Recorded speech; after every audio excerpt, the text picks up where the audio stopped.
We're live. Good afternoon. It's September 13th, 2020, 3:09 p.m., 9:09 p.m. in the UK. And this is Across the Pondcast, the best podcast you've never heard of.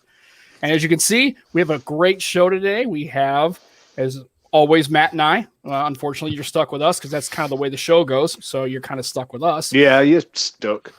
But we also have Juan, TK, and Andrew, Fat Producer, joining us in the live. We're the first fiver in the history of the Across the Podcast. Gentlemen, how are you all doing today? Doing great. Doing good, man. Good. Sunday afternoon, 1 o'clock Pacific Standard Time. You know, it's all nice. Those are facts, TK. Yes, I those are concur very... with your assessment of the situation, and I resemble many of your comments there. I appreciate it, sir. And also, first time ever actually on a live stream with Andrew, if I'm not mistaken, right? I think we've talked many times. Oh. You and Juan have been together, but I've never been on the same one with Andrew. So, and we're next to each other. Because like we did my stream with Sam and Matt, then you and me, TK. We did your stream yesterday, and now we get Andrew in here to kind of complete, some good pairings and round robins all around. So absolutely, heck yeah, it's great. It's great. Thank you all for having us. This is just fantastic. A great little reunion, as it were. Exactly. And already in the chat, we got Gary and Dave and Aditya, and so we're all good. So everybody's here, and we are now, I guess, 3 days, maybe-ish, 72 hours into the duo. I will tell you that I have thoroughly enjoyed it. We got to represent, yes. It is good. Yay! Oh, it does the things good. It does the things good. Halfway there. For the expensiveness, $1,400. I mean, to Andrew's credit, really want to bring this up. I feel like, Matt, like you don't have a dual screen phone. I mean, what's up, buddy? Yeah, man. Well, I live in the UK, G8X. and they do not sell dual screen phones in this country. I really feel like for someone who appreciates the gaming prowess of something like an ROG, that maybe representing. Actually, doesn't the ROG have a case that does a dual display? Oh, I can do that. The problem is to get a dual screen phone into this country, the import charges are ridiculous. It has been interesting. Like that. Oh, wow. That is the one solution that there seems to be no way around. No, I'm paying over £130 for an import charge for anything sent from abroad. Oh wow! It's like that's more than the cost of like. I just can't warrant importing something and spending that much extra, and then it gets held up in customs. If it gets flagged, then I have to pay more, which is what happened with the G8X, which Sam sent over. Oh, the one that took the world tour before it got to it got an import charge when it landed here, and then it got flagged by customs and had another charge chucked on top of it. Yeah, that's the one that did the scenic tour. It did the farewell tour, but really not going anywhere. So yeah, no. It's a good time. So Matt, that means that you're essentially of all this, you're the control group in terms of smartphone usage. How do you use a phone with only one screen, Matt? Technically, if I hold this phone here, I am using dual screen. I have this stream open and Twitter at the same time. No, I was saying it's like so maybe cool. What we need to do is get you like an external monitor or a Next dock or something so that you can have more than one screen for one of your phones. You gotta be on the right level, man. We gotta get you running that either Velvet or G8X or right. Yeah, no, we for gotta sure. help you out. So basically, what we're saying is we're embarrassed for you.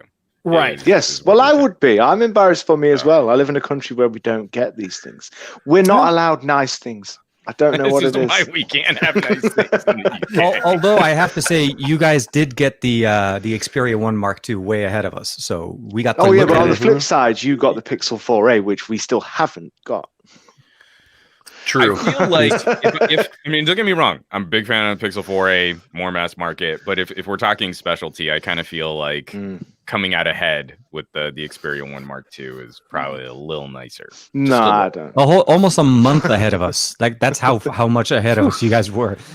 I suppose we do get access to Realme and stuff like that, which you don't. So, well, I was going to say, does that mean that, yes, that Sony thinks that does Sony think that the brand performs stronger in the UK than other Western markets? Then?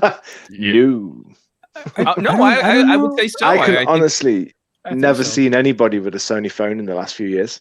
Not one person. I mean, in talking about broad regions, maybe not necessarily like just outright sales, whether or not you see them in public. I think Sony's strategy is very similar to classic Nokia. Like they did not want to mess with USA carriers. And so they just left North America for like years. And I kind of feel like Sony's the same way. Like it's a token effort. You can buy a Sony. It's an unlocked. You get it on B&H, but they are not looking to play with all of the little permutations of carrier licensing and spectrum and stuff. It is such a pain in the butt right now to do business in North America. Sony's brand is pretty big. Sony's brand is pretty big. It's massive for audio and TVs. They're like everywhere. So, but I guess it's a lot easier to get in and negotiate with those carriers like CC and Vodafone. Yeah, but it's not like in the States. You have these Verizon specials and things like that.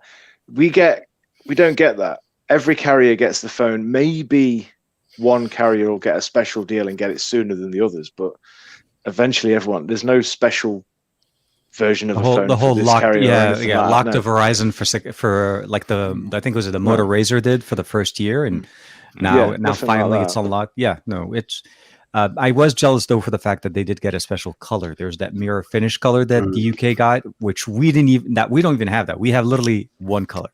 We just kept the black. That was a Vodafone special. Yeah. See, those are the things. The phone wasn't different, but it was just the back glass was made specifically for Vodafone. So I like the background of everybody, by the way. We have a nice little collage of different things. We have the flowers, we have the spaceship, we have the TK, we have a whole bunch of different things. And then we of course have the Enterprise. Right over me. It's like Juan. I don't know. Well, no. The Enterprise is right behind you, man. How can we miss it? I don't know. I think not the Enterprise. Ooh. Is it Excelsior? Oh no. Excelsior. Yes. Great experiment. That's right. Sam wins. I mean, I feel my background is less techie. I'm sitting on a sofa. It's just wallpaper and a sofa. That's less techie. It's not techie. Not less techie. Not. I don't know. No, I used the steamer to put this up. That was techie. And it was mine. This is my wife's office, for crying out loud. There's a bookshelf back there, and then you can see the cool ceiling fan. It's a spinning. So I don't exactly. I'm want to working slag on out your guys' something. podcast, but I didn't even really feel like closing my closet door, so I'm keeping this real casual. Yeah, keep it chill. Well, your closet door's open because TK's here. Oh yeah, and it's just look at all the tech that is barfed all over my office. Excuse the mess. That's the wall. No, that's okay. I never point my it's camera work in progress. I'm working on my building desk. I mean, doing the stream with you guys, with you, Sam and Matt, where I was just showing the surface and you saw part of my desk. Right. What you didn't see was a foot to the left where I just shoved piles of crap stacked about shoebox high, just to be able to clear off enough space to hold a duo and not make it look like a complete catastrophe. I was gonna say, TK, I like your tower. Like you're building like a Tower of Babel behind you out of product boxes. Right. It's an evolution that it took its own life kind of thing over time. I wanted to put some stuff around, and it used to be just PC parts. They never started with smartphones, and then went into basically NVIDIA Shield boxes, and then smartphones started to creep up as I started build up. I have a massive Honor collection for some reason, and the wall just took a spot. So I try to keep it active. So if I have the phone, I have the box. If I don't have the phone, the box comes down, so that it doesn't take over the whole room. Aditya, I'm just going to say, Aditya, why he's talking about Juan not wearing pants. Because that's how he shoots his videos. That's how Aditya rolls. I think it's because Gary says he's not wearing pants. That's right. That's what's happening. And Dave says apparently you're going to make yourself a little box fort out of all your little. Have we crossed that dialect divide where I make the joke about I may or may not be wearing pants, and then Matt says, "But that means underwear here in the UK," and then we all have a good chuckle about me. No, because I realise that I am surrounded by Americans, and okay, good. I am the only person from the UK here, so I will accept hand egg and pants and everything else. So, I didn't know if there was like a cross, translation.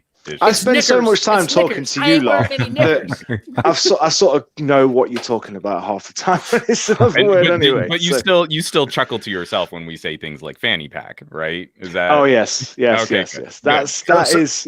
I mean, really. So Matt, I'm trying not to do it now. But. So Matt, your Christmas gift to me this year should be that you do a reading of A Christmas Carol with your natural accent. Oh, that would be the ultimate Christmas gift.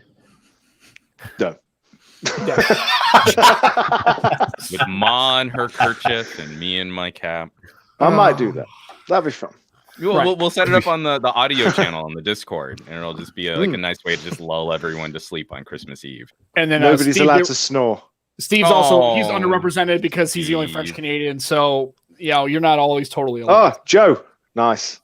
Joe's back. All right, so Joe Hickney, UK here to back up for Matt fanny pack laughing faces. See, I told you. And Simon's here too, so we got some UK folks in the chat, so it's all good. We're good. We're variable UK like United Nations of chat folks. We're good. A cornucopia of United Nations. I like that we are across the podcast goes international. This makes me feel real good because again, I feel like some of our conversation will be focused on certain expectations, and it's nice to have people chiming in from a more diverse collection of regions because I'm getting so tired of this like hyper focus on one specific community with one specific talking point. And I feel like this is a good time for us to be broadening things back out again. Cool. It's always nice to hear different opinions, but always appreciate the international representation. So, we're good. So 3 days in, and I have not, my sim has been in, although to be fair, I'm looking like I'm the only one who has the bumper on. And I will tell you, if you haven't put your bumper on, make sure your SIM's in the phone before you put the bumper on. There is a cutout for it, but you can get the little cutout part, little rubber stopper. But what the problem is, it's so in depth. I had to take my SIM tray tool and get it in there and kind of angle it, and then kind of do an angle pull. And I was like, so do yourself a favor if you get to do it at some point, put the SIM in, then put the bumper on. It can be done. It's a little tricky though. This would be a conversation on Twitter in a DM or something like that. But let me just hijack your podcast right now to ask TK. TK, I was going to leave this naked so that you could sort of handle this. If you want to do bumper, whatever, do you want me to leave it off? I probably would say is if you don't need the bumper, I would skip it. I tried so I've seen it with the bumper and I prefer it without. It changes.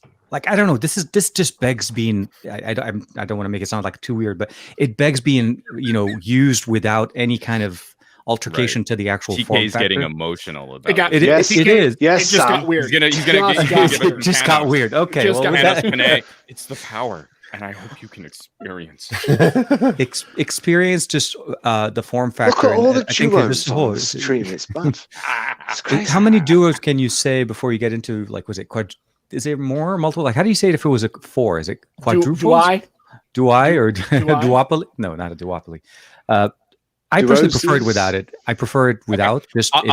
But I always say it depends on what you want. It at the end of the day, obviously, yeah. And again, I didn't want to like stick it all on there and then have you like have to mess with it and stuff. And I mean, like to Sam, you actually put it on there. I think it's that kind of like lived in experience. I haven't heard anyone talk about something like the SIM card tool, right? Like that to me would be sort of something to experience with such a radical new phone design. And now I'm kind of hoping like it'd be nice if we had skins or some other type of bumper solution. Dual screen is hard.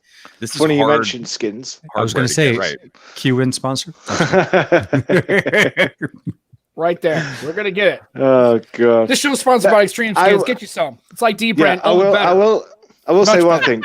TK, when you send the Microsoft back, when you send the Duo back to Microsoft, just send it on a little detour this way first. my Duo is actually kind of doing it, not a detour, but a passover. It's not actually going back to Microsoft. It's going to Qatar. It's going to the Middle East. So it's taken a very different sharp. A friend of mine that it's going to fly over. It's going to fly. It will fly over in this shape. Actually, it's just going to make sure that it flies straight down. Like it'll glide over, catch the wind, do a flyover right over the UK. No, it's just TK. You're going to take it outside and you're going to go like this, and you're going to throw it in the air, and it's going to start flopping, and it's going to fly itself. And hope like. Don't do that, Sam. Oh, that's actually no. Do that. That's good. Don't ever do what I'm doing right now. But in case you ever really want an expensive fan, exactly. Or a coaster. Juan has the coaster edition. I got the fan edition. I did the coaster edition. So mine doesn't work as a coaster. I asked the hard-hitting questions in the chat yesterday, lives. The Activision. Remember, this is the one that's going to UTK. So, I mean, the more you want me to do coaster, just let me know, and I'll keep doing it. So. Oh God! Well, it's funny when TK said the word "pass," like his phone's passing over. Said he got a Jewish duo? Did they have? It's going over for Yom Kippur. You get a little skin and actually has a little yarmulke right on the top. I'm going to hold off for Purim. Purim duo. So, and then here's the cool we will be getting a skin though eventually. Yeah, we will. Eventually, Extreme Skins at the minute. The problem they're having is they have to get hold of a device, obviously, to make the skin for it. Right. They can't do that. The curse of this hardware too, where I mean, like, it might just be skins. I'm really not sure. I don't know how you do a case. I don't know how you do a case. I don't know, man. Yeah, you couldn't do a case. Not without the adhesive. Like the adhesive thing, it's got to have some kind of adhesive because you can't even really. Well, when you put it on, it actually isn't going over. Like it's not in the groove of the phone. It's actually sticking to the edge because it can't. It's got shut. Spigen will probably try something like that. Yeah, so Spigen always tries stuff like that. I suppose if I wonder what kind of stress this would put on the hinges is if we had a case that kind of covered the back and maybe angled. So it was thicker towards it was tapered. That's the word I want. Thank you. So that it tapers so that it's thicker at the edge. Sorry, I'm trying to do camera choreography backwards. And then got thinner as it went towards the hinge. That could work, but then it would always kind of close as sort of a wedge when it was all the way open. I suppose that could be kind of an acceptable solution, but I'm have still a not question. sure how you would protect this thing. Right. I do have a question because obviously skins for the outside and maybe some form of Spigen type bumper case. Just wrap around maybe just on the outside edge. Spigen are quite good at that. And who does the bumpers? Rhino do the bumpers. Rhino Shield. There's no space at all for the inside when it's closed. I don't like obviously not glass screen protectors, but plastic screen protectors. I want a matte. Yeah. Do you think though that the gap is that thin, that small when it's closed, that having a screen protector on either side would affect? It's closing. No, not on the screens. If I had a matte finish screen protector that went on each individual display, I think that would be perfectly fine. I think that would work. So is it closer? Is it close? Like whenever you close it, is it closer? Like is it closed more flush than on the V60 does? Because I've got a glass screen protector on the main screen and then a matte one, plastic one on the other. Yeah, and it still closes fairly okay. Yeah, there's definitely less clearance on Duo with the two screens, but there's still a gap. Like they're not perfectly rubbing up against each other flush. So I think having two matte finish plastic screen protectors would work great. I think that would work really well. And I hope someone can figure out something to protect the outside.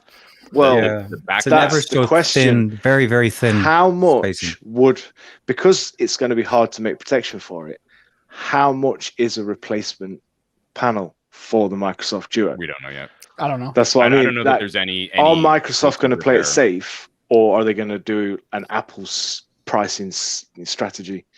Well, I know it's going to be interesting to see how easy it is to get off. Protection plan. I think it's like $200 because when I was pricing it out to trying to buy it from Microsoft directly, there was it is a 2-year XML drop. So really, at this point, it doesn't really matter what the cost is. Best Buy has obviously, I'm asking all these questions because I'm the only one that hasn't actually got one or can touch one. But I am interested to see Zach's teardown or iFixit teardown. Well, I really want to see iFixit. See how easy it is to take apart. Nothing against Zach as making entertaining content, but I really want to see what iFixit has to say because Microsoft over this last year has actually been doing a really good job of improving the repairability on their mainline Surface tablets and laptops. And I mean, this is one of those, we're going to talk about the concerns of the Surface Duo. This is so maniacally thin. I don't believe the repairability is going to be very high. No. I think this is going to be a very difficult gadget to service. Also, that's very I think for the course for a Surface. So. Yeah, no, but keep in mind though that Zach's videos are not about repair. It's Zach's video is primarily about durability. Yeah, it is, and to a certain even point, durability. It's how do I break this thing and make it entertaining and add some ASMR sound effects. I find it entertaining. I enjoy it. No, absolutely. There's always going to be an entertainment factor there. But when I was trying to do my research for the ROG Phone 2 repair, first person I thought about is obviously going and checking out Zach's video, and I did check out his video, and I realized that in his disassembly, it's not a disassembly instruction that you can follow because he doesn't reassemble it in the order that he took it apart. No. So as entertainment for that destruction type of stuff, that absolutely go for it. iFixit, I think it's much better. I would love to be able to see how they get through it, what tools they use. If you are even remotely inclined to try to repair it yourself, I wouldn't even know where you'd go to get the parts. This is going to be very limited. You are right though. Zach's is definitely more entertainment, whereas iFixit is more instructional. Yeah. So for what people entertain, not to say that iFixit's not entertaining. It's just more of an instructional. Well, the thing is, like, again, if you take that more clinical approach, it would be easy to kind of gloss over an iFixit tear down or repair guide. If you're not reading through their little comments, they're actually really funny. So I don't mean like. If you're only impressed by the prettiest video and ASMR scrapey sound effects, and for some reason we put a lighter on the screen, I don't know what that's supposed to be. Yeah, I don't understand that. The burn but test. If you're real nerdcore and you actually are trying to look at the individual components, like I want to know what DAC chip is in there. I want to know like what the chipset and the logic board and like all of the components pieced together. If you're not reading through the little step-by-steps on iFixit, you're missing some pretty good witticisms. It's deep geek, but again, I kind of feel like, isn't that what we're supposed to be? Like, if you're going far enough. Yeah. I mean, look at Andrew. You can tell he's definitely would appreciate it. He's got awesome. His background should just tell you he's like all in on the geek. I'm like, I'm ready to do it. Let's do it. We're over here speculating, and this actually just went up. It went up late September 11th. Is iFixit does have a Microsoft Duo teardown. Cool. Oh, I missed that. Let me scan through it, and I think they're calling the battery a death clock. I will say it is so difficult to get to and then properly replace the battery that you can pretty much say when the battery goes and when the battery degrades, it's pretty much game over. Yes. Oh, they do. Yes. This is one. They're giving the Surface Duo a 2 out of 10, which is actually I was thinking 1. I was really thinking this was going to be a 1 out of 10, so we're already doing better. I think we're 50% better than I thought. Microsoft's next Duo, I think, is going to be where they start looking at what happened to this one, a bit thicker. It has to be thicker. Absolutely. Yeah. Then that'll be called the Surface Trio. That'll be next edition. Yes, it folds out, and then what do you know? It folds out again. Actually, but think about, because TK and I were talking about this with some games. A Surface Trio could solve some of those problems where you've got center positioned content between the two displays. You'd have one screen that actually handles that. Westworld peripheral. That would be the Westworld. That'll essentially be the Westworld tablet. And then think, because we have all these nerds that talk about the immersion of having like a waterfall display, and you're like, no. Immersion is having 3 screens occupy my field of view. Well, it's cool. And then you'll start getting. Juan described immersion because he totally covered his face. I'm immersed. I can't even see your head. That's immersion. Thank you very much. Moving on to the next show. Go on, everyone get their. Nope. All right, I'll get my single screen phone. Right. So next gen Microsoft mixed reality headset is just going to be someone duct taping a Surface Trio to their face. Yeah, saran wrap to just wrapping around in circles with a little hole. Get the hole in there. I use a straw Kind of like, you know, when cars or when Jeeps have like that air funnel so that you don't, you know, douse the engine. That's what I use. I'm sophisticated, so I saran wrap and then I poke a straw through.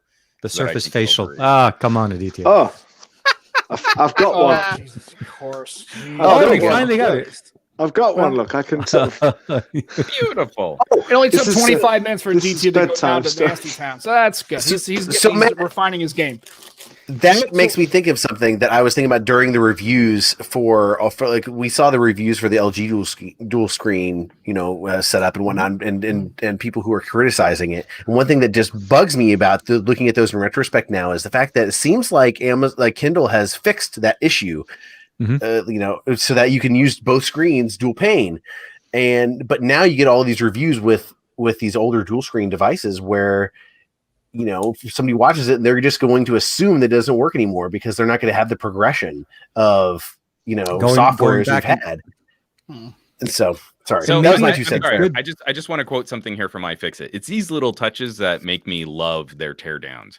It all makes for a refreshingly simple hinge design compared to those we've seen in other foldables. Side note, simple does not mean easy. No doubt Microsoft spent loads of time tuning these little folding mechanisms and their work has paid off. The Duo is incredibly satisfying to open and close. Again, it's like these little nuggets as they kind of write through how they are disassembling this product. But yeah, it's looking pretty rough. Let me spoil part of this. Batteries are glued in because it's so thin. They're not even using adhesive pads. The USB-C port is soldered directly onto the main board. So, Sam, some of your concerns about how you might dent around the USB-C port is it can't be repaired. Right, it cannot be separated from the main board. So it means you have to buy a whole frame. Yep. And then the OLEDs, because this assembly is so thin, they are fragile for, you know, when you're prying these pieces apart to get to the battery, you've got to pry through the OLEDs, which anyone who's not really good at this stuff is probably going to damage the screen trying to get to the battery. You break your £1,400, it's phone, it's £1,500 to fix it. Yeah, exactly. Okay. Get insurance or just buy a new one. So. And I will tell you, so in the what I've learned too is it totally transforms how you interact with your device. And that's what I kind of like about it. It's forcing me to do things that, like the other day I picked up my J8X and it was weird to pick up the phone. I was like, oh, this is kind of too slim and too tall. And even after 3 days, I'm already starting to get like, I have no problem with the camera. Like I just turn around and boom, I go, right. And I'm good with, you know, closing. Today. They're not the best camera and they're not the best photos I've taken on a phone this year. They're fine. I would feel fine. I mean, I shared a couple photos from a drive-in that I went to last night. Some of them that looks so good, by the way. It looked good. That looked like fun. Like, I think they look okay. I think they look fine. They're selfie photos. But again, you shared your experience. We share everything on these silly selfie cameras. Yeah. We enjoyed seeing the photos and thought, oh, that looks like fun. He's probably going to enjoy himself. And that was it. It was so much fun. I need to find one of those things. I forgot about the drive-ins. Yeah, they're picking awesome. Up. We got one. It's near my house in Belleville, Illinois, which is not too far from St. Louis. And it's like a old double thing. You get the little microphone, you put it in your car. It's awesome, right? The little speaker box. It's awesome. I love it, man. I have never seen that here. That's another thing you guys have got that we haven't. Oh God! Right, so you guys want to like really get nerdy? I have my SIM card in the Duo, but I still brought an LG with me. My car, I can't figure out how to keep the accessories running for more than 10 minutes. So I don't want to run my engine the whole time we're watching the movie. Oh, you mean when you shut off the car, but you have the accessories on, it doesn't leaves the accessories going, and you're like, okay, that's cool. I can just keep a fan going or something like that. But it was nice and cool last night. It was okay. I didn't leave the windows down because smoke, blah blah blah blah blah. But I still brought another phone so that I could use the FM radio on the phone. So because these are pop-ups, it's not like they've got all the speakers and like stuff. So it's all over radio. You old school. You turn into like 89.4 or something like that. Yeah. So I fired up the phone. I put in some periodic audio earbuds. I'm running it off of a quad DAC. I'm listening to Batman. This is working really well, but I can leave my car off, so I don't have to use a bunch of gas and pollute the environment at the same time. Ours in the chat, he's asking, how's the battery life? I will say it's okay. It's acceptable. It's acceptable. I wouldn't say it's definitely not class leading, obviously, and it's not as trash as everybody. 3577 on 2 screens. That thing's going to be dead in 2 hours. It's like, well, use the damn thing and see what you do. I'd say it's acceptable. That's not bad. Yeah, I'll bring the comparison. I run that benchmark series by the benchmarks. If you really use it, I mean, we're talking like some heavy lifting scenarios. It's kind of batting back and forth in like iPhone SE territory. Right. So you can nuke it. But as like a daily driver, and I don't know what your guys' experiences have been, where when I'm out and about, I'm pretty much just leaving it open, like all the way open as a single screen. I'm not bothering to close it on every interaction because it's just going to go back in my pocket. As a single screen, it's a daily driver. This is easy. This is an easy phone to get around with, and maybe you're running a little lean after dinner time, but this has been cake. It's when I'm really digging into multitasking, and then I'm doing some of my gaming or video rendering tests. Yeah, I'm you're gonna hurt it. I'm hurting the battery for that kind of stuff. But you're pushing it. You are pushing really pushing it. Yeah, exactly. So question I have then regarding the dual screen usage. So do you guys find, since it's a wider, like it's more of a traditional, it's not so narrow and tall of a display, do you find yourselves using it more in laptop mode than you would say like the V60? So that's the one thing that I found problem with using this in laptop mode, is just it's so short, because it's at this point it's just so narrow. Right. It's wider, and that's how how it's set up. I was curious about your usage. It depends on what I'm using it. For me, if I'm using YouTube, I end up using it in that format because I love to be able to see the comments at the bottom, interacting with it. The desktop experience, it's much better than just looking at it and all you have is just the video. Yeah. But I also find myself, if I'm browsing the internet or so on, I open it up in desktop mode, just landscape. So it depends on what you're using. For video, I like the ability of doing two things. But when I'm like, let's say I'm on a site that I want to be able to scroll, I just open up normal and I just scroll through. I like the landscape. It's like a wide screen. It's like essentially like a desktop experience view because they're connected. It's one display. It's not really. I mean, there's a seam between them, but the UI recognizes it as one display. But the seam, it's not good. It's there. It's in the way. For certain things, that is a concern. But the thing is, you wouldn't use a car upside down. It's not supposed to be for that. You could, but you shouldn't. Well, no. It's not to praise or to try and gloss over what some of these concerns might be. If someone hears Microsoft, I feel that there's an argument to be made for an Xbox gamer to look at this phone as a potential solution. And I feel that is a worthwhile concern to point out what TK was saying, playing some first-person shooters. It's first-person shooters. Playing dual stick shooters or fantasy games, Diablo clones. Like, it's okay that I don't always see my character when I'm playing those kinds of games. If I couldn't see the crosshairs in a first person shooter, that's kind of a deal breaker. Right. That is using it in that wide. Imagine Call of Duty, Sam. Imagine playing Call of Duty and you can't see who you're shooting.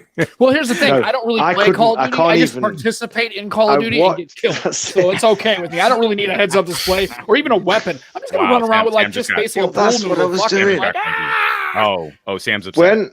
When I was watching TK's video and I saw when I watched your video, TK, and I saw you on full screen, you with Call of Duty, and I was like, that's not a thing that should be allowed. No. And when I put it in, off immediately. I don't know if I kept the clip part of it, but I died right away. It was not even.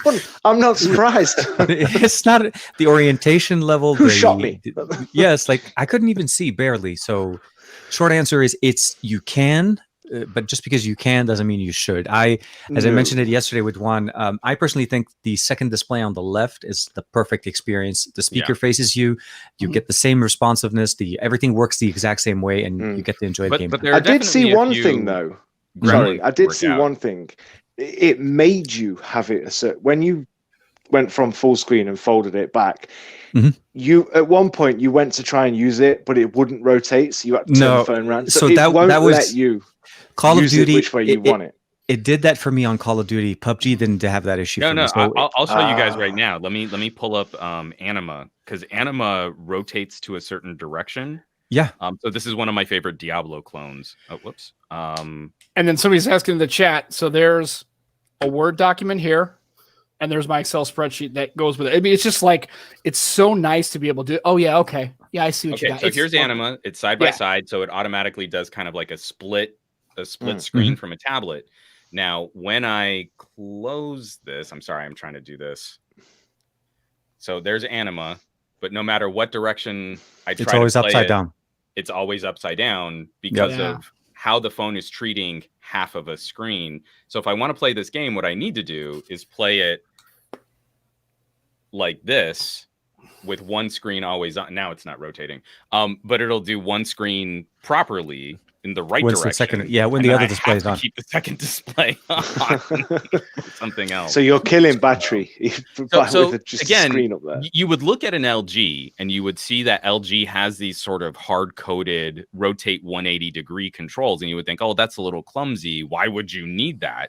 And it's because every Android app sort of has a different requirement for rotation and full screen use, and it's inelegant, but that would actually be a preferable solution here, is to have one way of telling the Duo, this is the incorrect orientation. You need to flip it because the app isn't giving you the right information for the orientation.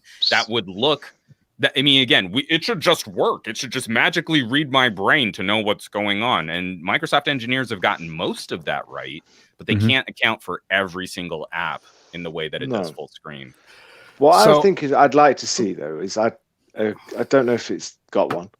A LG controller, you know, like on the dual screen, you've got the bottom half for a controller and the top. I like that controller. Yeah, the customizable control. I think the Microsoft Duo is pretty good with the controller on the bottom and the game going on the top. I really hope that they, again, it's, TK and I were saying it's not, I mean, like, I understand Microsoft's but it's Surface. With Samsung, it's not like they're working with the Xbox team at the minute.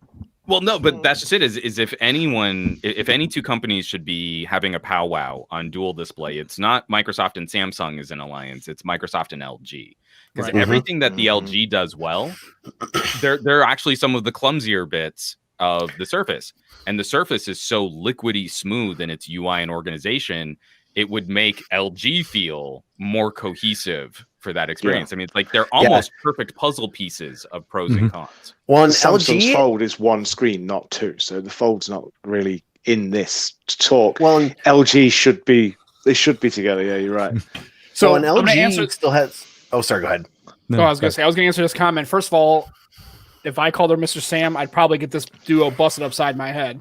Oh, I'll call her that. I'll watch that. I want a durability test on your head and the Duo. And what she actually, here's the thing. I had mentioned to the other comment. She's not happy about the price. $1,400 is a lot because when she conceptualizes the device, but then I pointed out that our daughter has a Note 10, which was not cheap. And then if she's looking at getting an iPhone 11 Pro or 11, you're going to be spending about that kind of money anyway. So she was like, that's $1,000. I said, yeah, something north of that. And she's like, oh, okay. But as far as like the device itself, she's actually like, she looked at it and she was like, yeah, okay, I can see that's kind of cool. Like she knows it's not a device for her. My parents who are iPhone users, they're like 6S's, right? They could care less. They're going to look at this and go, it's kind of cool. So she's okay with it. She's okay with the fact that I have it. So she's very happy that I'm happy because she's like seen me the last 3 days walking around and just going, right, and she sees me kind of like playground. And then yesterday we absolutely that's how it feels. It's enjoyment of just holding it. And that's what. And here's the thing. That's why it makes me so mad because this argument, like it's $1,400. Here's the thing. Would you have bought it at $700? No, you would not have. And here's the thing. Especially if you would have bought it and the software would have been as janky and raw and beta-ish, you'd have been like, even at $700, you would have pissed and moaned about it. It's not for everyone, and you have to understand. You have to learn how to use it. People are like, I'm swiping from the bottom and it ain't working. Because you have to swipe from the center. You learn these little things as you're learning the muscle memory. Have TK and Sam, have you guys tried switching back to 3-button navigation? No. I like it. I like it better. You like you like it. I just haven't done it. I was gonna try it, but no, I was gonna give it a shot, and I was gonna ask you why. So what is the reason why you like it better? The 3-button navigation. Oh, come on. I just We're doing it live, people. Oh, sorry, Wow. because I've got Anima playing still, and now it's getting weird because the game is flipping all around. Let me just go back home. So it acts a little like the pill. Oh, okay. Everything gets easier. So instead of having swipes, because some swipes mean some things in some orientations, now you just have a back button, multitasking button. And then if you want, let me pull up something that won't give out like a whole bunch of personal information. So now the home button, if you just tap it, it'll take you home. But oh, come on, now you're not doing it. Oh, it's because I've got it closed. I gotta like do the choreography. No, it's just not doing it at all. You know what? Give me a second. I'm going to set up a screen share so that this will work better because I can't hold it backwards and do choreography at the same time. I will say one thing, though. The only thing I've noticed is all the videos because I've watched a few different videos because I wanted to see people's different opinions on the Duo.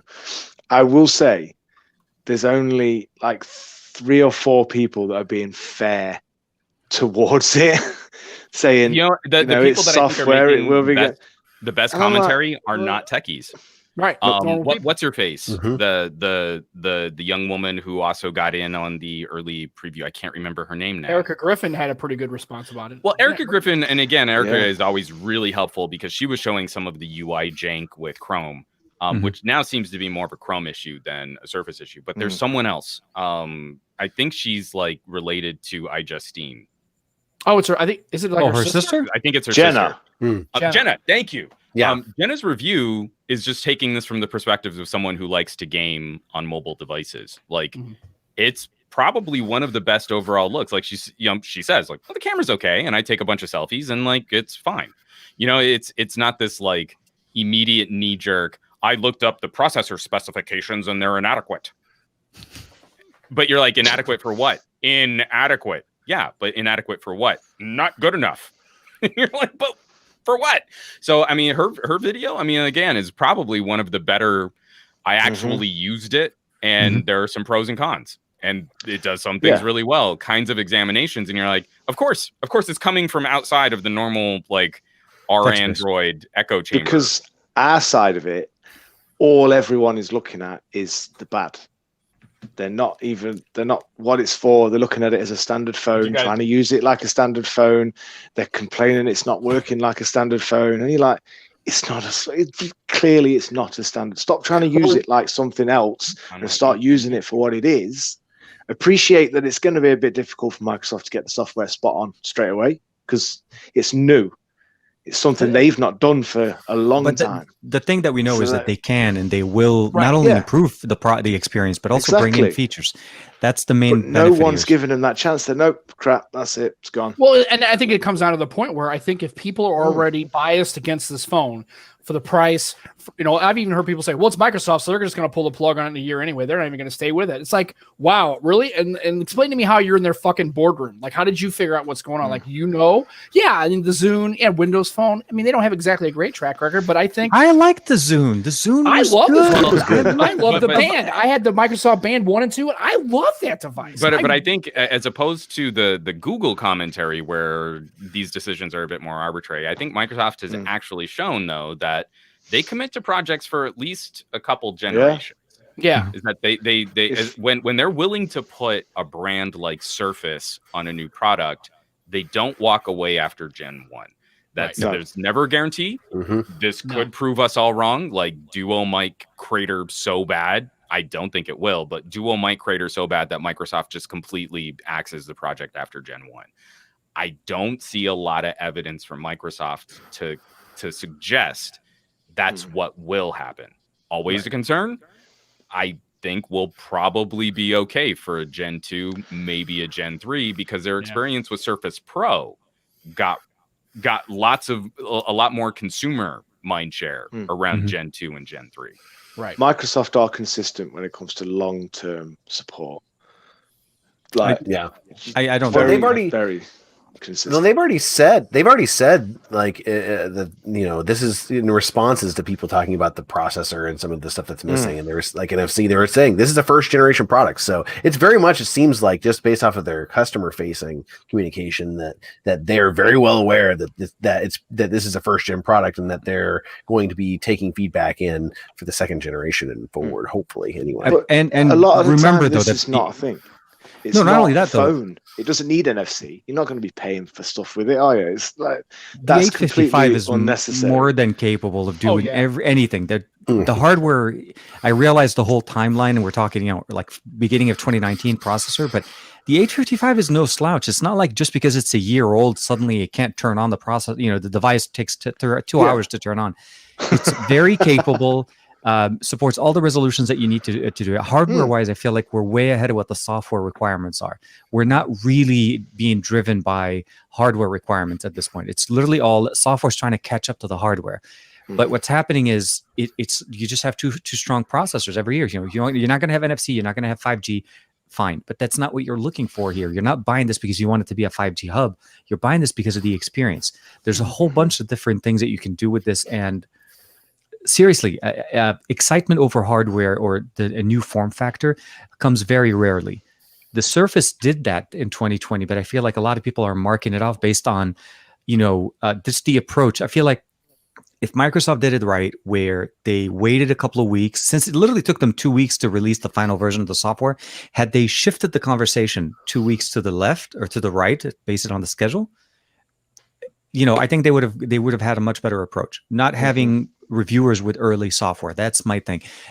It wasn't that long of it wasn't a big of a difference, right? It was literally 2 weeks they had the hardware. I feel like, and again, I've had these conversations with Sony PR and also with LG PR. I really feel like Surface should not have been a phone or product, whatever the Pocket Surface shouldn't have been first wave online marketing going to major tech YouTube channels.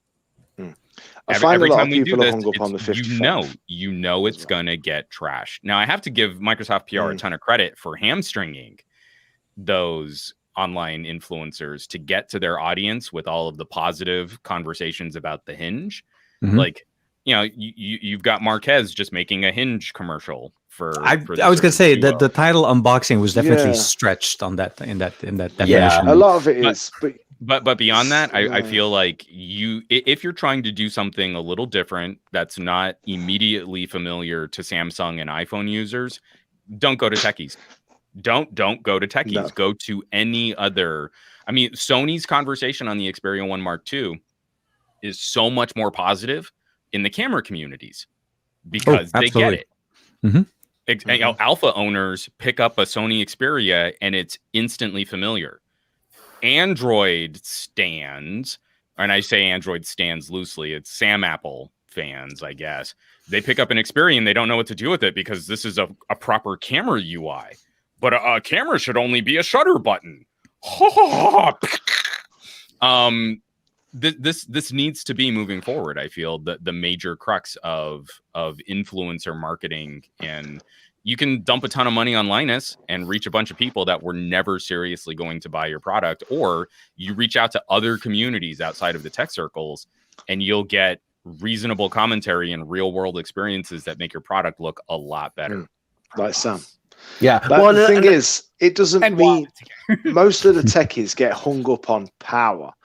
Oh, the 855 is not powerful enough. They can't. But they're they can't forgetting, right? But they're also forgetting that the 855 is more powerful than the current 700 series phones that they're saying are really good. 845 so you're like, more powerful than the current 700. Well, yeah, so you're saying the 700 series are really good phones, they're really powerful, but then you're saying the 855 isn't powerful enough. So it's like, and then, like Ronald said, we saw the. You want to choose which one you're on about. Oh, that's true. There's still the Neo. The Neo's still coming out, later. and I think we're going to talk that's about those for us.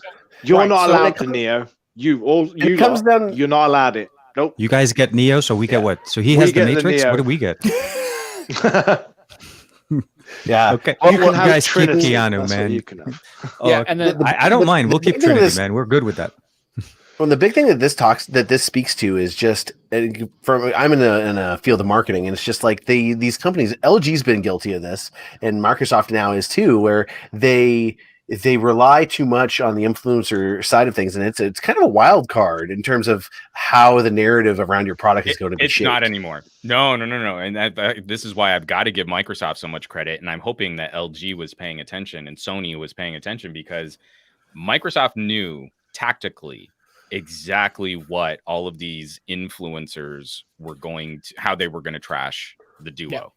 And their embargo was so strict that it completely cut them out of being able to make their first videos on all of those horribly predictable gadget nerd talking points.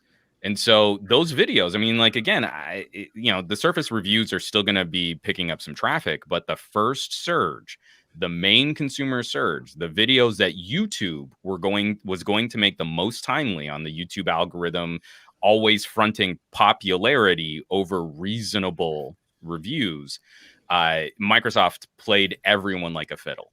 It was one of the most brilliant marketing and PR strategies I've ever seen.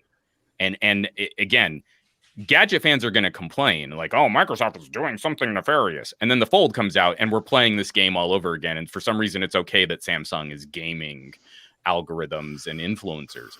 But moving forward, if you don't want manufacturers to be able to play the influencer market like this, you've got to work more. You actually have to put some effort behind longer term conversations, sharing videos, reviews that aren't made on pre-release software during the embargo period. You've got to stop letting the algorithm and media and marketing dictate the course of the conversation while they pat you on the back because you bought a popular phone. If you want more reasonable discourse, you've got to support it. Yep. Yeah. No. So off that topic, we got about 10, 12, 15 minutes or so. LG Wing's coming out tomorrow, the announcement for the LG Wing. I'm kind of excited to watch that. I actually think it's going to be kind of cool to see what they do, and I'm stoked about it. It's another dual screen-ish kind of form factor. We go from one and a quarter, one and a half reviewer. Yeah, one and a half. Yeah, 1.5. Yeah, but the thing is, not one person has seen it or got hands on it. Yet you go on Twitter, everybody was sharing pictures going, what the fuck is this? This is shit. This is terrible. This is rubbish. Why would you do this? And I'm like, no, you haven't even got it. For one, I know LG's not going to send half of you lot a phone anyway. And also, I mean, I want to bring this up because I really want people to remember we have a very short-term memory. How many gadget reviewers just couldn't think of any good reasons for dual display? What is it good for? I'm going to ask this question with the implication that it's not good for anything because I'm asking it as a question. Just what could you possibly want to do with this? And now, how many reviewers are discovering how nice it is on a Galaxy Fold to be able to prop it up so that you can watch a movie at any angle? But I can't think of anything for dual display. But isn't it neat that you can do this on a Fold at any angle? But dual display is a complete mystery to me. It's funny, Juan. I'm going to get shot now. When you said, what is it good for? I was like, absolutely nothing. Dual screen. I'm going to get shot and roasted in the comments. But I personally, doesn't mean it's not for anybody else, I don't see the LG Wing. I don't get it. Well, but that's just because that's just me. That's just no. I've looked at it, but I've never seen it. I'm concerned. The Wing makes me a little anxious. No, Matt, I'm actually with you here, and I'm the LG shill. So let me shill. Hashtag some LG guy. Yep, go ahead. Yeah, exactly. Someone already put it in the chat. Someone should put that in the chat. I'm trying to get it to trend. Go ahead. Hashtag. Immediately. I am very much looking forward to playing games in landscape with a more vertical Game Boy style controller layout because I don't have huge hands and I have to manipulate V60 gaming controls a lot so that I'm comfortably holding this monster. That right off the bat, I'm very much looking forward to that. I'm looking forward to a more traditional portrait keyboard. Okay. For when you're using landscape content. It's not difficult to imagine a few of these scenarios. I don't think different, like a square app and a rectangular app are going to be huge, but having more real estate is always helpful. You will always find something you can put on another display. But One of the things I really like about LG is that they make a basic phone, which then is modular for a broad consumer base. Mm-hmm. A V60 by itself is a perfectly reasonable powerhouse device. A V60 with a stylus is a Note competitor. A V60 with a case is a Fold competitor. A V60 with a case and a stylus and a memory card is a wholly unique beast.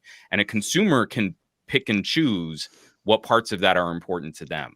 The Wing makes me nervous because it bakes that in.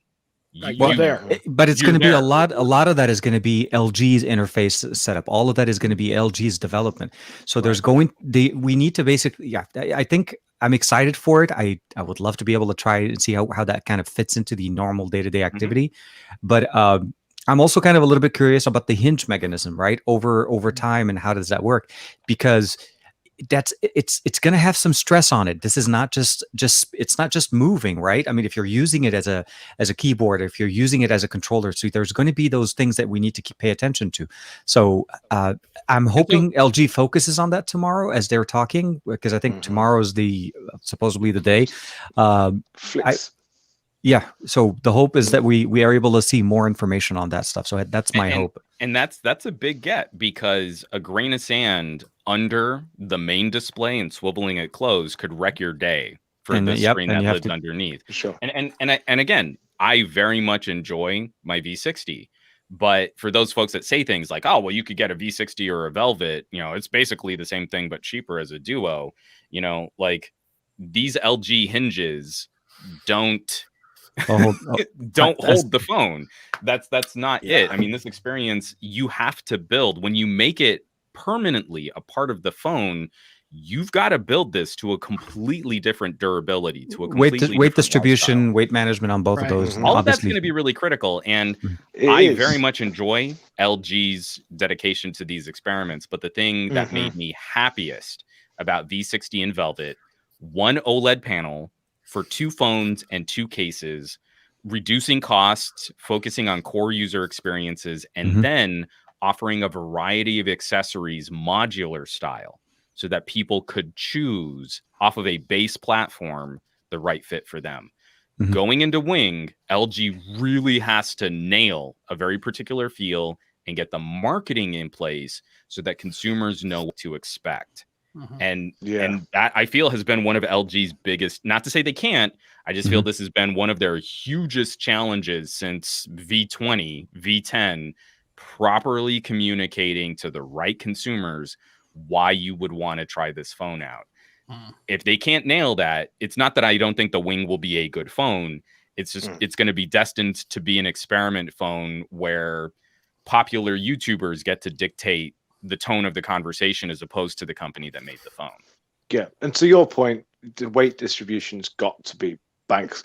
If you're going to use it how you say, I've got massive hands because obviously I'm a big guy, so that little tiny screen with a little Game Boy controller, that wouldn't work for me. But if you're holding it with that little screen, the weight, if that little screen can't take the weight of the rest of the phone, it's not going to work. I don't think it's going to be a little screen. I'll be very surprised in comparison to the phones I use. That's actually what I'm saying is I'll be very surprised if LG is making a different OLED. I think we may be looking at like OLED, which means Velvet you've got or V60. V60, and then you've got half of the size of the screen you've got. I mean, like already. You've handled phones smaller than like V60 is an ROG territory. Yep. And are you telling me that even on your massive hands, you wouldn't be able to type on an ROG? Oh, I make mistakes all the time. Even with the Black Shark 3 Pro, I still made mistakes. So your hands are so big that when you pick up a gaming phone, you always type in landscape? No. So that's the size that we're talking is this OLED here, where that's pleny of width. This little tiny thing I've got here. The one thing that concerns me a little bit about the Wing design is just so if you have it deployed, so like if I'm walking around in like a crowd or something and I have it deployed up, is the durability of what if you bump someone or something? I was thinking the same thing you were thinking, Andrew. I was thinking it's not motorized, is it? So it's not. It clips something. It's like crank you crank the mechanism in the hinge or something like that, or if you drop it as well, close. You're like, oh shit, it didn't break, but it's fatigued enough where now you can't close it properly. And it's a twist. I mean, we even had, hinges and sliders are not easy. I mean, if you guys remember all the way back to the Palm Pre, even on two distinct rails, it was not difficult to like tweak a Palm Pre so it would lock. And like you couldn't. Andrew, that's exactly what I was thinking about the entire time. I was like, well, if I had this thing deployed and I bump into somebody and crank it, I'm like, oh well, hell. Well, then you're stuck. I can't remember. Yeah. Then it's in wing mode the whole time, man. You'll be wingman. I'll be like this crunch. No, that's crunchy. Yeah, it's cool. It's sort of not working. It's never going to come back this way ever again. Have been used for years, and like I can't remember what it was called. Used to flick the screen up. I can't remember. Oh no! So I mean, like Matt, the issue with sliders and Sidekick, the Sidekick, yeah. So the Sidekick was a total swivel, but yeah. But Sidekick, the mechanism that docked that flip hinge is probably going to be twice as thick as the panel that the wing is going to live on. Again, you're absolutely correct. If we're willing to compromise some additional chunk, all of these mechanical things can be solved with more robust parts. It's the combination of all of these in a current lifestyle where we've got to make gadgets at a certain sort of perceived thickness or thinness, and then things get too thick, and I can't understand compromises like material science and engineering and mechanics. Because at the same time, I also want to know, what is LG's case strategy going to be? What is LG's bumper strategy going to be? I doubt really we're going to have a screen protector on that under case for that. They better include a case on the box. I really hope they do that. At least show people what it would look like. Yeah. There's a lot you need to figure out when you change up something like that. So it's more like, I'm always excited to see an LG experiment. This one makes me anxious because of how much is unknown. And it's not like, oh, well, it's not going to be good enough or it's going to be too expensive. Like I'm game. I am on board multi-screen, dual screen, funky side extra panels. I will always find something cool to do with extra screen real estate when I'm on the go. I want to know that LG is taking a step up. The device has to be more expensive because it needs to be lifestyle durable. And so that to me is a necessary. Like, this has to be $1,000 phone because it's this all built in. You don't have an option to replace parts on a wing. So it needs to be built to a higher degree than V60's case. And people in the comments are making, this isn't LG's first, so there's the VX9400, I guess. That I've never heard of, but yeah. It's a swivel display with the base being a keyboard. I forgot, was it, I think somebody mentioned it yesterday. It's going to be an interesting phone to see tomorrow. Really interesting. Yeah, a Verizon variant. But I don't have a use for it, so that doesn't mean it's a rubbish phone. It just means it's not for me. But it looks cool.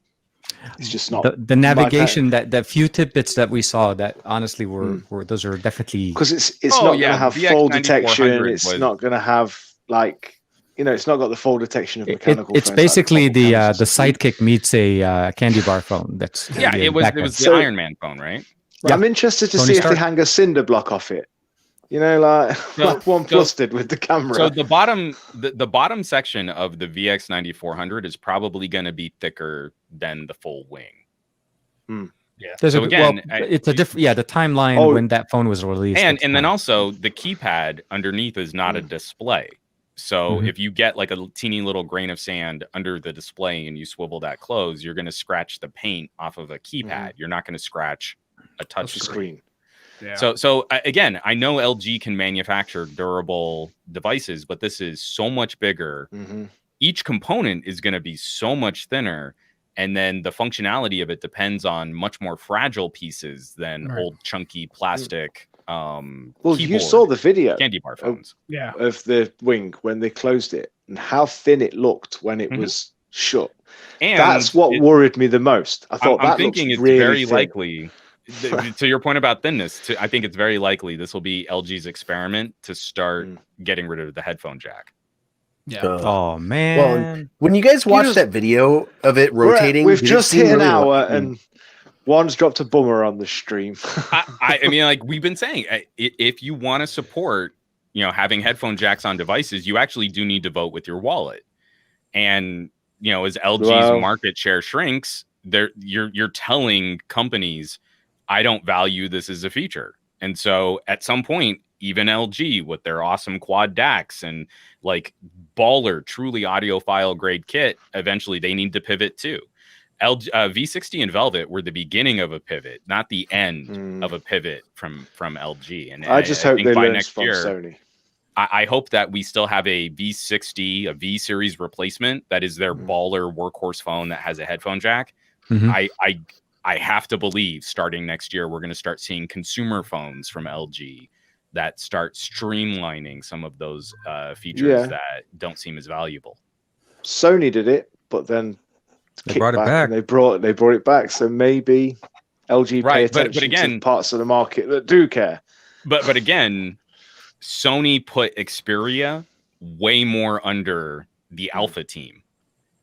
And the Alpha team said a camera has to have an input.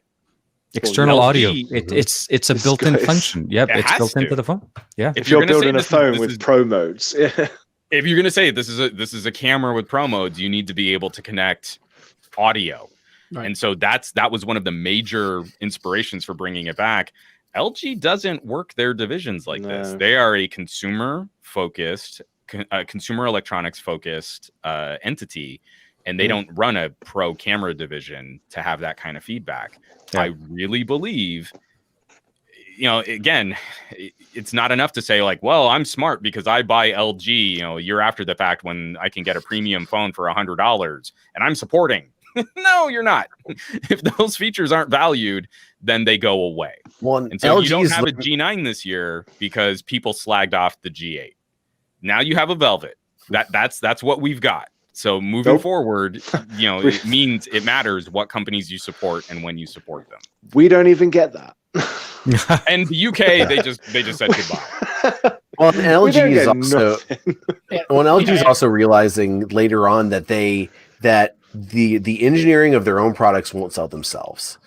And Samsung learned that a long time too. And then it was not long after that Samsung started paring down, and we started getting, they like their initial run was really good, but then afterward, once they started getting market dominance, realizing that marketing is a huge part of this, they started paring down their features, and LG has been playing catch up to them in that respect ever since. So. All I know is it's a new form factor. It's another approach on it. And now because of the Duo and having the G8X, I'm excited to see I want to see these companies push as crazy to the outside as they can, because, you don't know you didn't want it until you didn't have it. Now you have it. It's like, it's what I tell people. It's like, somebody had to invent it for the first time. Somebody had to come up with it. And they're like the Duo, like Juan's point earlier, it was like, now I almost can't use a single screen. Like last night, I picked up my G8 because I was going to listen to the audio, because I've been having a problem with audio. So like apparently the HTC Sonic earbuds only work for that. So that was my USB-C. Yeah. And then I took the AKG ones for my Note 10, which are USB-C, and I put them in there. I'm like, I listen to audio podcasts, but I'm not listening to music. So I grabbed my G8X. I wanted to listen to like, how's this song sound compared to these AKGs? Well, obviously much better. But then I realized when I picked up the G8X and I turned it on, I was like, it just felt cramped to me. Like all of a sudden, and this is after 3 days of using the Duo, I just was like, I didn't hate the experience, but I was like, ew, you can have that back. I'm good. Right. Honest to God, I was like, I know I could use this if I had to, but now since I'm so used to it and I've had my eyes open to what I can use the dual screens for, not always a good thing. I don't know. It's kind of starting to ruin me. Dual display really changed up for me too. When I use a single screen phone, I am constantly split screening.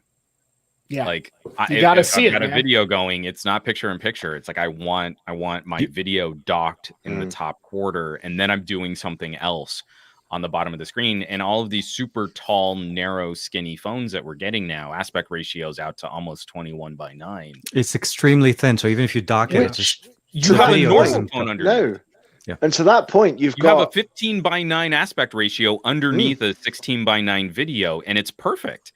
And I have to credit dual display phones for kind of like forcing this multitasking on steroids, because even on a single screen, I am instantly looking at how do I do two things at the same time, because one phone screen doing one thing is insufficient. It's just too much horsepower you're too much horsepower to do one thing at a time. That's the reality of it.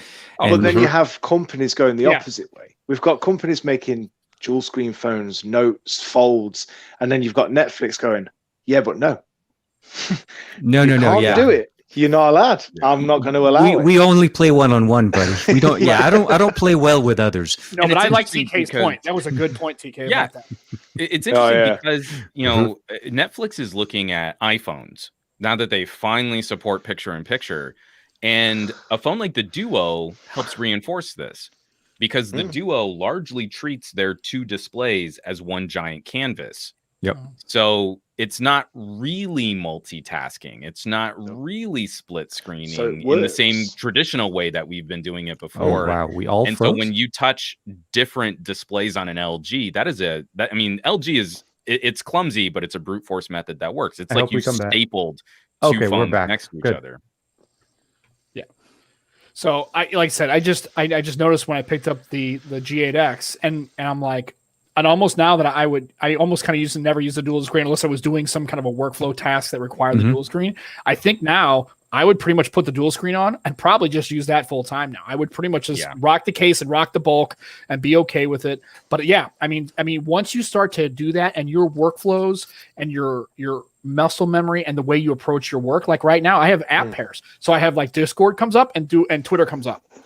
I don't know. And it just comes up. It's like I can just do it, and it's just once you start to use that workflow, it's. Is any one of you selling a dual screen phone? Get Matt a hookup. He needs to do we need to do. Sam, let's talk after this. No, I'm telling you, man. Like what I hope for a future, maybe as we wrap up the year, a commentary on what an ROG solution feels like. And I think the ROG did come out with their own case, even for the ROG 3, they did, right? But there's another problem with that because the ROG 3 didn't officially launch in the UK either. I can't get the accessories. So at this point, we're not really blaming because you're not getting Duo, you're not getting Pixel, you're not getting all LG, I have to say is Asus. It might not be the manufacturers, Matt. It might be the UK. It's not you, it's me. All I'm saying, Matt, is you got to take a day trip to Paris. That's all I have to say. Take the train, go in the morning, drive in, get your shopping done, buy with the whole conversion thing because the pound is more, worth more anyways. And come back. You skip all of those headaches. SBL LBS. And I get to see Can Paris. I just send Matt my G8X goodness? Oh. We should do one of those little. Yes. We should have a bake sale, or we should sell food to raise some money. Start GoFundMe. We'll have a little bake sale. If we could only get that hooked up on like Amazon Smile, why Matt a dual screen phone fund? We're gonna have Matt in the house. He has to have stuff like. It's like those commercials that come on. Like you want only for 12 cents a day, you can help Matt get a dual screen phone. You too can sponsor a tech reviewer who doesn't have access to different regional phones. I could go online and have a look and buy one in, but for the amount I'd pay VAT, tax, and import, I could buy a Pixel 4a or a Poco X3. Or I kid you not, Matt. I seriously think you need to take a train ride to Paris. That's all I have. Oh. Seriously, the train ride, the VAT that you would pay, but it's we're not allowed. So I'm just. Oh, you guys not right now. Not right now. Oh, yeah, things are definitely weird for you guys right now. Yeah. Okay. Sorry, I figured we're going. No, we're going back up because the Swappa only rise. So we're sort of. I was going to say, does Swappa only cater to North America? Mostly. Yes. Yeah. I can look on. I can see it. I can see it on my, if I Googled Swapper, I can go on and have a look, but I can't get anything. That's so sad. I can see that it exists. I see it. I can't get anything off it. The UK are just like, can we please, can we have? No? Okay. I mean, I'll joking aside, and not to make this political, but I wonder if for some manufacturers, because of the way that they enact carrier deals and licensing and how they, if you have a program to do like a lease or some kind of payment program, right? I wonder if Brexit rules or laws is making it's 100% a little bit Brexit. more difficult. The uncertainty of the deals that we're we had in place before Boris has changed his mind again. Illegally, by the way. It's for companies outside who are importing stuff in all the time. It's got to be like, whoa, we'll step back until they've sorted all the crap out, and then we might consider going back in once they've reached a deal with Europe. It's a bit of a hard one because we don't know what's going to happen. We have until next month, and then we're gone. So the closer we get, the more and more companies back off until everything's done. They need, there's a certainty. They need to know. That's rough. Not me. I'm going to go to Paris. All I have to say is when I visited Paris a couple of years ago, and to me that was the most fun day trip ever. Getting on a train it was just amazing. If it makes you feel any better, I'm sure, like, as an American, if I were to try to travel to Mexico or Canada, they wouldn't really want me to go there right now either. So we'll just all, hang out together online as that's undesirables of world traveling. Their cases are going up, ours are going up. The last thing I want to do is be traveling. Yeah, I like that comment. Simon, dual screens or the SSD of phones. Once you have one, you never want to go back. Yeah. Oh my God, that is and I've used such a two. true statement. That's a great. But I've used two. That's the worst thing. I've used Juan's V50 and I've used the G8X from Sam. But that was you two. That was a swap for a review for me and Juan, and it was a test, trial out for the G8X. It's not like I could buy them from the shop down the road. It definitely speaks to a certain type of experience, though, where I feel people that are earnestly trying to look at who these gadgets might be the right fit. Like so many people in my circles of family and friends, I'm not out there recommending Duos and V60s. They're not the right solutions for them. And it's just discouraging because I kind of feel with any kind of new tech, we should be looking at, this is niche. This is super niche. But I'm telling you, if there's a certain workflow that appeals to you about mobility, damn, this thing is cool. So it might only be good for like 4 people in Poughkeepsie, but those 4 people will get the exact right fit for them, as opposed to just sort of like, whatever phone's basically good enough. No, we should be looking at trying to highlight, like, if you're trying to do things with your phone, dual screen, folding, I mean, there are different flavors and different versions of this idea that those are the benefits.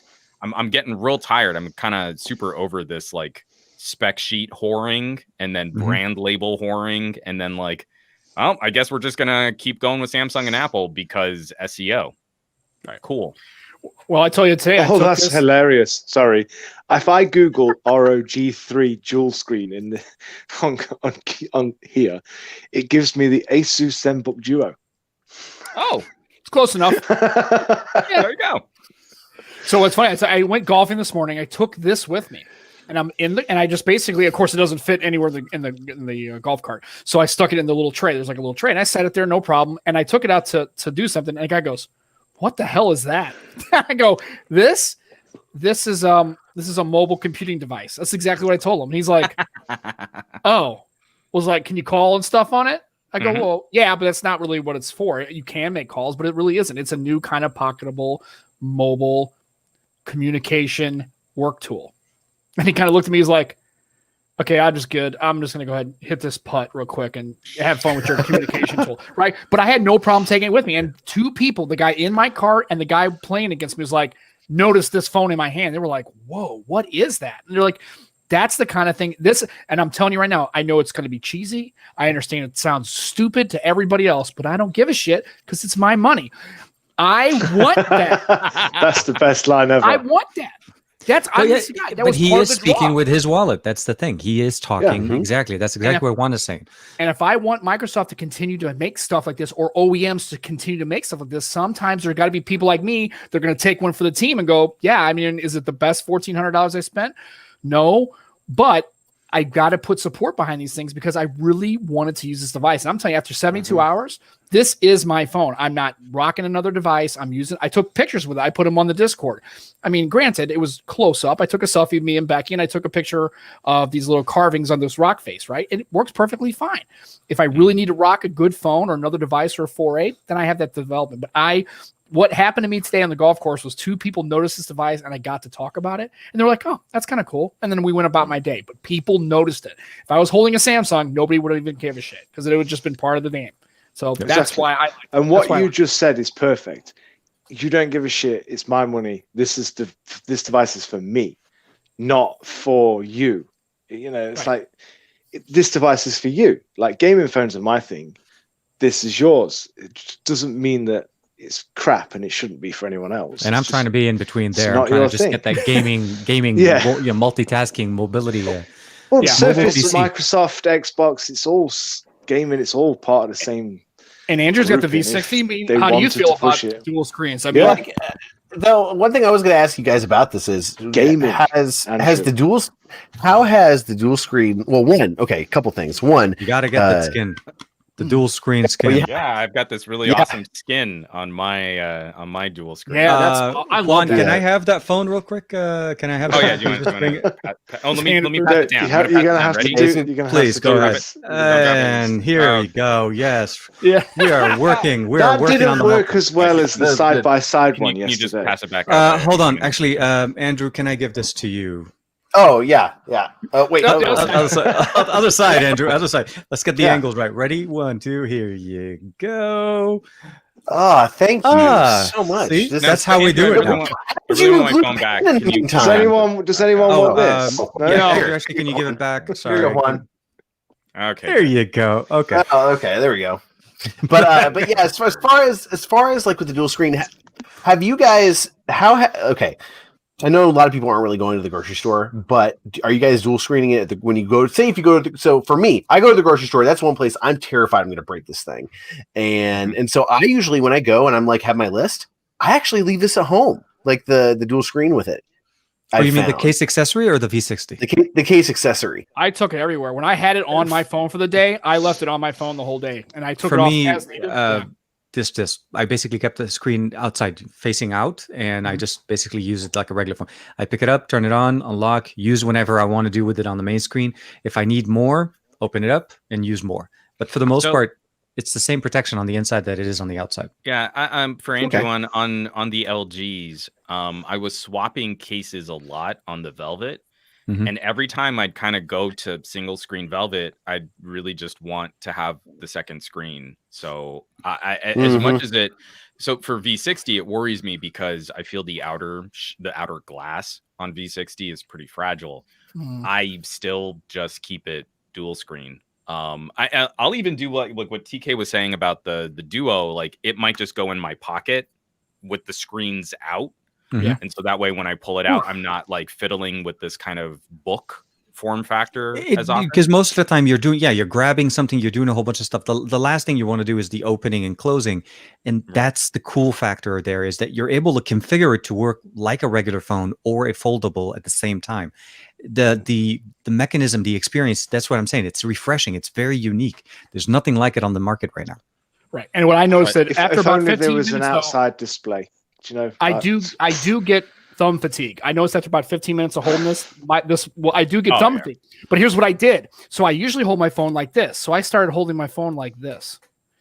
So when I hold it up to my ear, I just hold it like almost like a taco. So that way I don't have that stretching fatigue. I don't have that thumb fatigue. So what it's cool is it's made me hold the phone. It's just I am pretty good at holding tacos. So I could taco my ass off. So, what I'm saying is what's funny is I picked up the phone and I was like holding it. And I'm going, God, my hand's starting to hurt. So I went to switch it. But then what I did was I just changed the grip orientation to where I was holding the phone. And what's cool about having a bezel is I could put my thumb right here at the bottom and my fingers on the back with the screen out. And I could just sit here and talk like this. I know it looks a little goofy, but if you're having sessions where you're talking a long time on the phone, for people like me who have smaller hands, and Juan's going to run in this, I started getting thumb fatigue. And after about 15 minutes, I'm switching. I was talking on TK's stream. It doesn't matter what phone. It could be the most beautiful one thumb experience.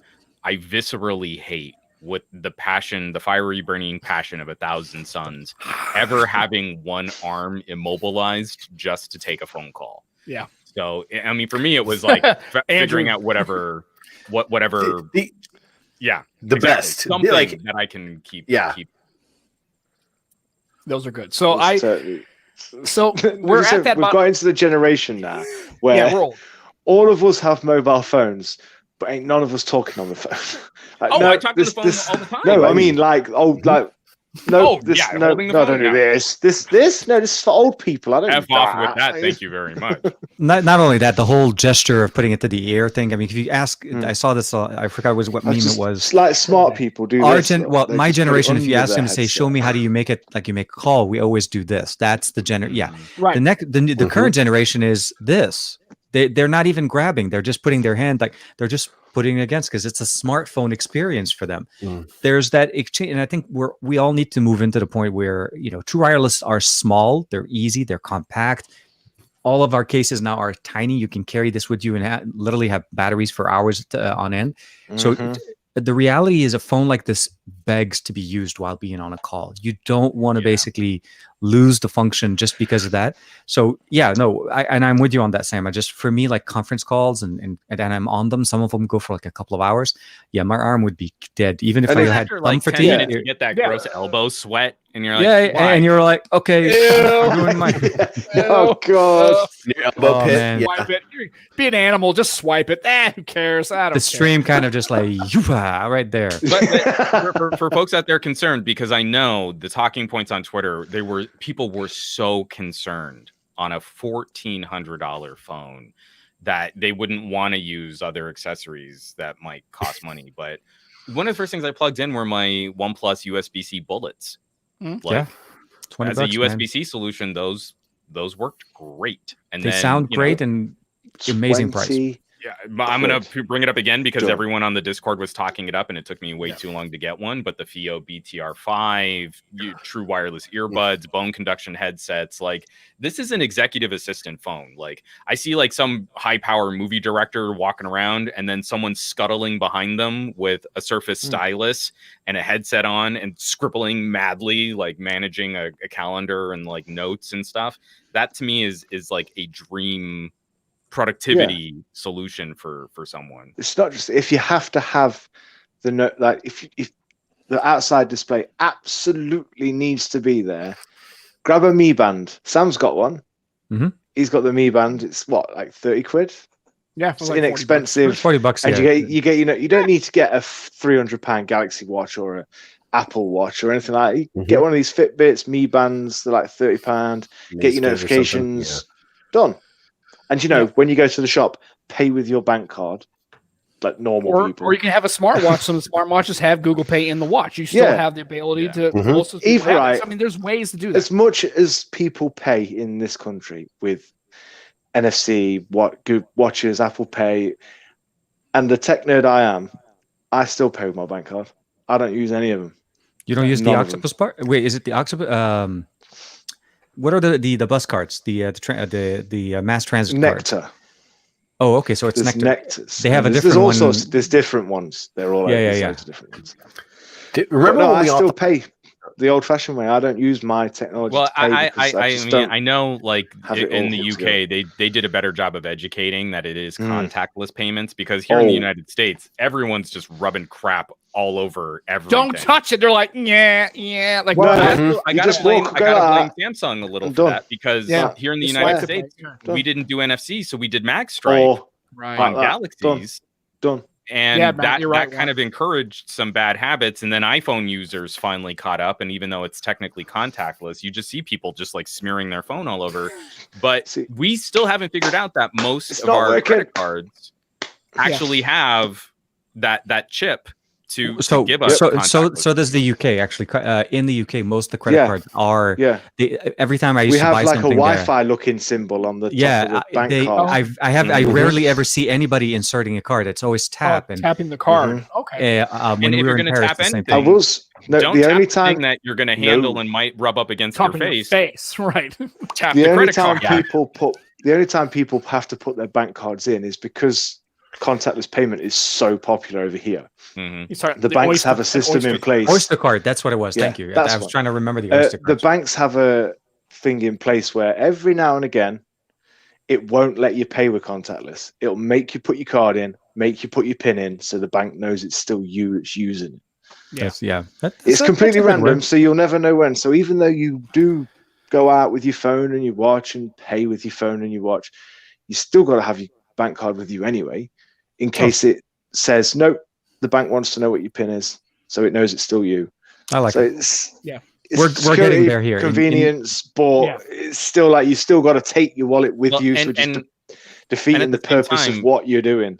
For while we're concerned about NFC, I'm pretty confident that one of the things we're also going to move to is supporting barcode or QR code payments. QR. Mm-hmm. Yeah, I thought so. I don't think there's going to be a long life left for NFC. For accessories, it makes more sense to go ultra wideband. For payments, it makes more sense just to use the screen, because we can all claim the privilege of having phones that are expensive enough to have this arbitrary radio.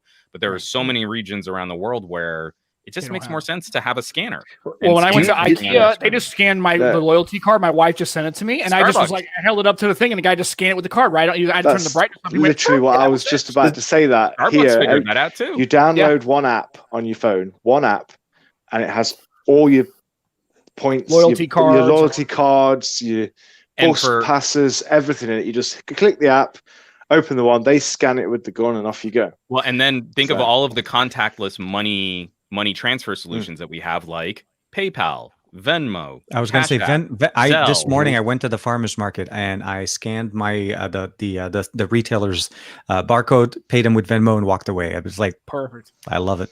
So the NFC is not the death now. Basically. Does anyone remember 2012, 2013, when NFC was going to be the thing? Like they were encouraging people to put these programmable, like stickers everywhere. I had a friend who had like a tag on their dryer, and what it did was like they'd tap it, and it would open up their timer app, and that's it. It's like everyone was like, that's going to be the big thing, but really, if you think about it, NFC really doesn't, except for some pairing and some payments. That's it. That's pretty much used for now.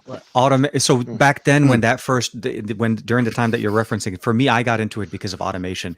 I loved the fact basically setting an NFC tag on my desk. So when I put my phone on my desk, it automated certain things around. So I had one by my door. As I was leaving it, I would tap it on the door and it would set up a whole bunch of I've never done that.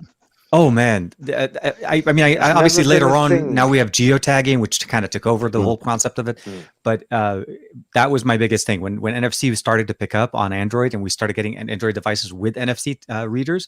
Buying those tags and setting them up. Every once in a while, I still get if I forget to turn off my NFC, I put two phones next to each other.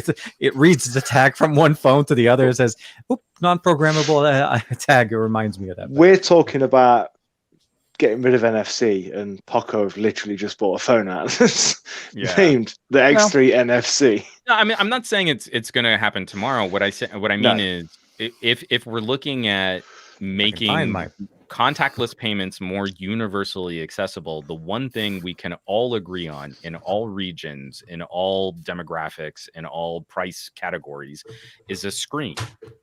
And that way you don't have to put additional costs on retailers to implement new point of sale solutions, and you don't have to force customers to upgrade to certain phones for the privilege of not touching things when they're engaged in commerce. That to me seems to be the smartest way forward for making sure that everyone's covered and that they have some kind of banking or money transaction capability. Well, there was limits in this country on contactless payments. Like you could only do certain amounts so many times a day, blah blah blah. But now, and obviously, during QR codes, during this situation, they've loosened a lot of that because most places have moved towards. We still take cash, but we prefer contactless. So they've upped the limit on how much you can spend per day. And going to the drive-in last night was so weird, and like I bought a popcorn, and like, it's 10. It was expensive. It was $10 for a really You're starting popcorn with a 10. But I also was like, I actually have $10 in my wallet that I've had in my wallet since February. Can I give you this $10 so I don't need to keep this piece of paper in my wallet anymore?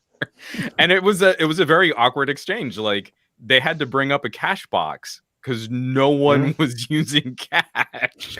That's interesting because here in Missouri, like there's a coin shortage. At least in where even in California, it's in the U.S. Yeah. Well, yeah, and it's like that. You guys are having a coin shortage. Yeah, when we went to we went to a Popeye's Chicken, and they were begging people for coins. Basically, they were sponsored by Popeye's Chicken. Yeah, sorry, yeah, no, but like we went over there, and like they had a sign. They were giving away free food if you brought in coins. Wow. Yeah. People are so Dude, historically. I've got a whole bag full of American coins upstairs. I'll be right over. Yeah. You can get a G8X with that now. Right. Yo, I can get free food. I love that. No, but our shortage is because a lot of people are not using regular coin, and also they're keeping them at home. They're basically sitting in jars in people's homes. That's the reason why there's shortage. Yep. And as a country, that's how our coins kind of became an issue. They have to be circulated. Actually, you say that I have an oversized Ajit Pie coffee mug full of coins that we've just I should go take that to go get it traded in. Popeyes. Right. Yeah, go to Popeyes. This podcast not sponsored by Popeye's Chicken. Right. So, gentlemen, we're at the 1 hour, 35 minute mark. So we're a little longer on our podcast, but it's okay because this has been one of the most enjoyable times. I'm glad to have Juan and TK and Andrew in the chat talking about stuff. We went through Duo. We did some contactless payments, and we could probably talk another couple hours.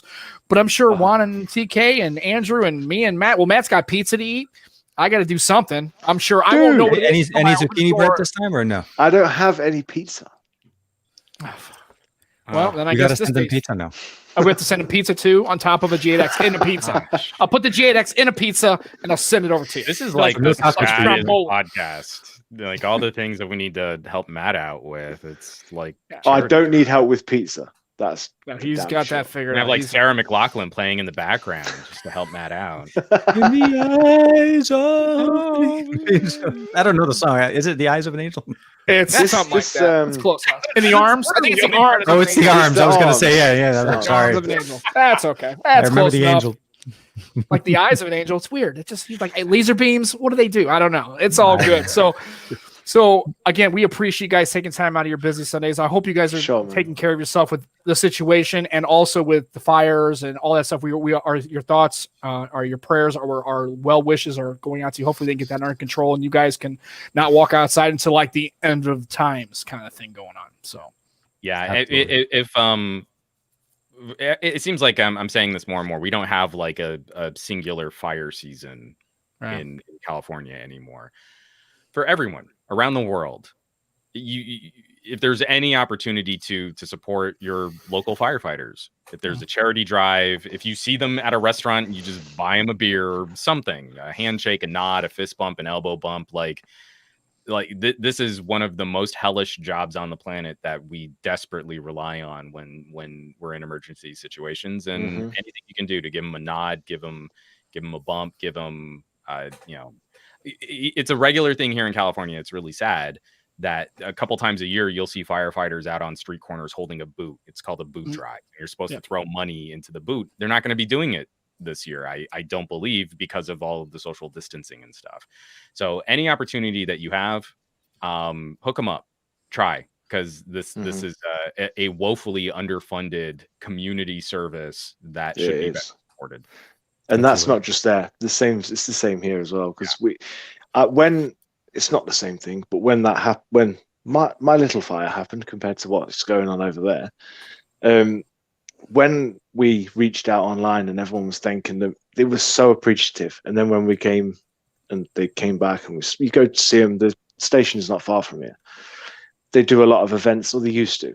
They used to get-togethers. They have a little bit in the back where kids can have a little go in the fire engines and stuff like that. And it's part of the community. Do you know what I mean? It's the job they do is probably one of the most important to keeping everyone safe. So absolutely, if you get a chance, even if it's £1, $1, €1, or whatever. The Help Matt Out Fund. Scrape together some other coins because we desperately need coins and we need coin.